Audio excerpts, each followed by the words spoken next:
Hello, my friends on YouTube. Today is October 31st, 2021. Um, Today's video, as I promised, is continuation about uh, is human enslavement Islamic law, or as an Islamic law. Well, today, as I was searching on the internet, I found a short video that it was about a little bit over 5 minutes, and I'm going to put the description of that video. And that video was made by a lady from Kuwait. Her name is Salwa al-Mitiri, and this lady was running for like a congressman in Kuwait, a congresswoman in Kuwait. So, although many people think she's a little bit off or very much off, it's not the issue here. The issue I want to talk about is if there was no law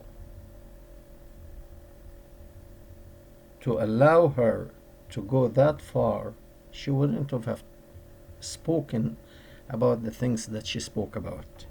First, this lady, she was born September 10th, 1972.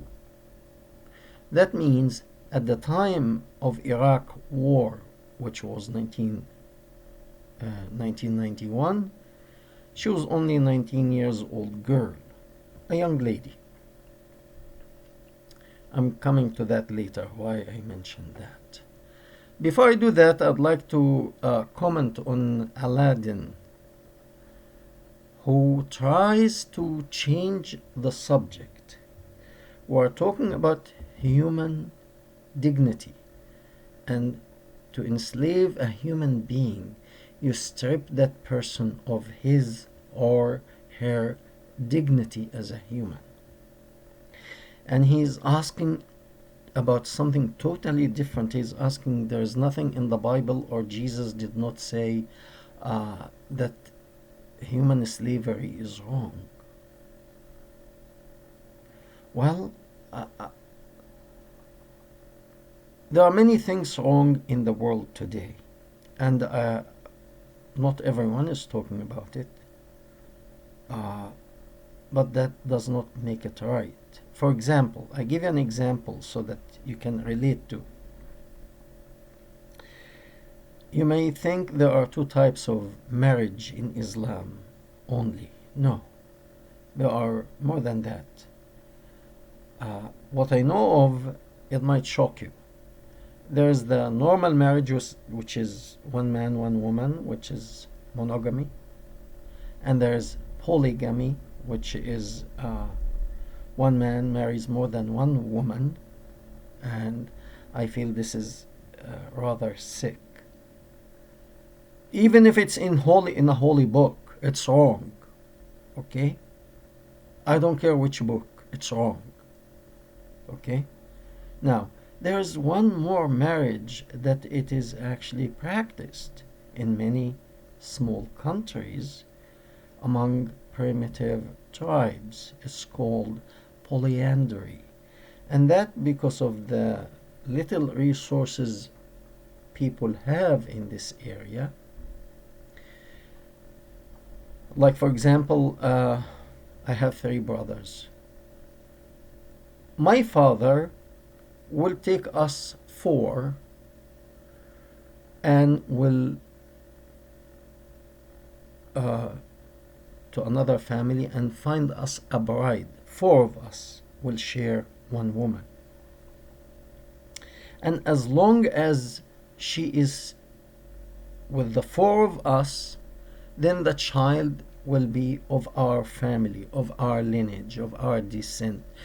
It doesn't matter if it is from the oldest son, if she conceived from the oldest son, the youngest son, the one in the middle, it doesn't matter. And culturally, this is accepted. This is found in Kenya, Nigeria, many of the primitive tribes of South America, in the Tibet area in the mountain, because of the lack of resources, they do the same. But that is not by force. For example, if this woman, for example, she doesn't like the situation, she can ask for divorce and go back to her family. She's not a sex slave in a way. She was not captured in a war to be treated as sex slave like what ISIS was doing in the war. And it's not like 1400 years ago when that beginning of that sick ideology came. A woman, her husband still, he sees her while the invaders are raping her. Okay, this is sick, but at least this is not by force. And today, as I come to this lady Salwa al-Mitiri, she is asking, and as I said, this was a woman running for Congress, okay, and she put a video for about 5 minutes asking the businessmen in Kuwait, Saudi Arabia, and all the Gulf region to go to the country of to get the women who were captured in the Chechen war, as to come to the Gulf region as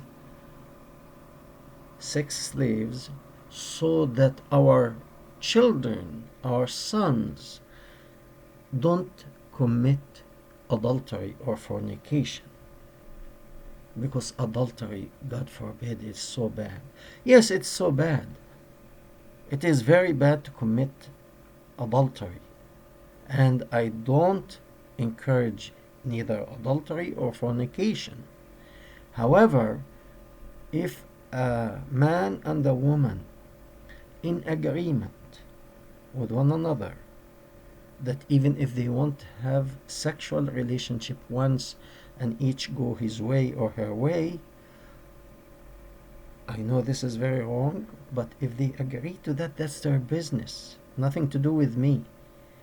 It's not it doesn't mean I agree to it. It doesn't mean I am for it. No. But I am 100% against taking a woman as a war captive, selling her to a businessman or woman, putting her in a shop, and the customer come, pay him money, and violate her. She has no saying. She cannot say, I don't like this, I'm going back home. No, she cannot say that. She's not like the people who marry more than the polyandry people, who one woman marry more than one man. No, this woman is free. If she doesn't like that lifestyle, she can leave, she can depart. Nobody's forcing her. But this lady, Salwa al-Mitiri, the Kuwaiti woman, I'm going to put the link to her video. It's about 5 minutes video. What caught my attention in the beginning of the video, somebody translated from Arabic to English. There's subtitle. But in the beginning, it explains that this woman was actually, this is written in Arabic, she was running to be a congresswoman. And because somebody asked her, I have a lot of sexual urge. A guy asked her, I have a lot of sexual urge, and why don't we bring these captured women, buy them from whatever country, bring them here, so that we don't have to commit adultery. Then when I have more sexual urge, I go to one of these stores who are the businessmen open and put these sex slaves there, and I go there and I do my things there, and then I don't have to fall into the bad stuff, adultery, because I have a girlfriend, and when I have more sexual urge and my wife cannot provide me with that, I normally go with my girlfriend. I know this is wrong because it's adultery, but if this shop is open, then it's not adultery, because we are told this is permitted. And you can tell this lady she can't put the words straight. I counted her saying the word I mean. The word I mean in Arabic, يعني. And if you pay attention to her video, she said it at least 37 times. If I come to you here today and I tell you, I had breakfast, a cup of coffee, 2 eggs, and a piece of toast, I don't have to be embarrassed about telling you what I did unless it is something shameful. So this lady, you may not understand the Arabic language, but watch how she speaks and how often she stops, and in between she used the word yani, yani, yani, time and again, at least 37 times. And there are a lot of pause. The translation cannot give that, but pay attention to her. So when she went to the top religious leaders in Saudi Arabia to ask them their religious opinion about, is that okay? Is that permissible? Is that kosher? And they told her, yeah. If she's captive, war captive, yeah, you can do that. That's not adultery or fornication or anything wrong with it. This is okay. So she brought the ultimate answer from the top. Now, I have a question here. Do I need to go to any religious authority to ask them, is it okay to eat a piece of toast and drink a cup of coffee and eat 2 eggs for breakfast? Do I need permission for that? No. Why does she need permission for such thing? Because deep in her mind and heart, she knows it's wrong. The thing is, people have become sick of this ideology to a point beyond recognition. But this lady still, she has some conscience, because she feels shame as she is talking about this subject. She feels unease. She's not at ease while she is trying to justify this filth. That means she still have some humanity in her. Okay? The grand idiot, you know what I mean? I don't have to say the names. The grand idiot told them it's okay to sexually violate the women while the husbands are still there watching. She's following in that tradition footsteps. She did not invent anything. Okay, back to one more thing I would like to speak to you about. In the previous video, I said that Saudi Arabia, within 3 years, it will open all the Red Sea, the west side of the Red Sea, to be a resort area. I said I expect in 3 years that will happen, that Saudi Arabia will start to be a touristic country and people will go and swim and enjoy themselves, and it will be open, and all that nonsense, the crown prince is getting rid of it step by step. I have to apologize to all of you. I was wrong. It did not take 3 years. It took 3 days. 3 days. I'm going to put the link for that. I read that while that festivity is taking place in Riyadh, the capital of Saudi Arabia, in Jeddah. Jeddah is a city on the Red Sea. Saudi men and women went to this city to celebrate there. Women were wearing bikini, men are wearing their swimming suit, and they are enjoying swimming, enjoying the sea, eating, drinking, and people spoke to those who interviewed them. They said, we are sick and tired of this 1400 years ago sickness.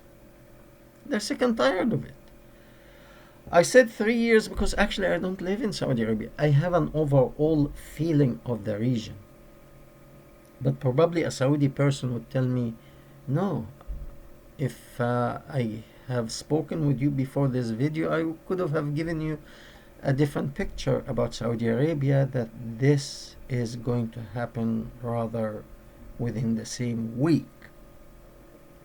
That's very interesting. We really don't know how things are now changing very fast, not just in the Islamic countries, but all over. And it seems to be like there is a huge shift. The world is adjusting once again. We thank you very much for that, for your attention, and we hope to hear from you, and we welcome your questions, and hopefully next week we'll start speaking about the life of Muhammad. Thank you very much. See you.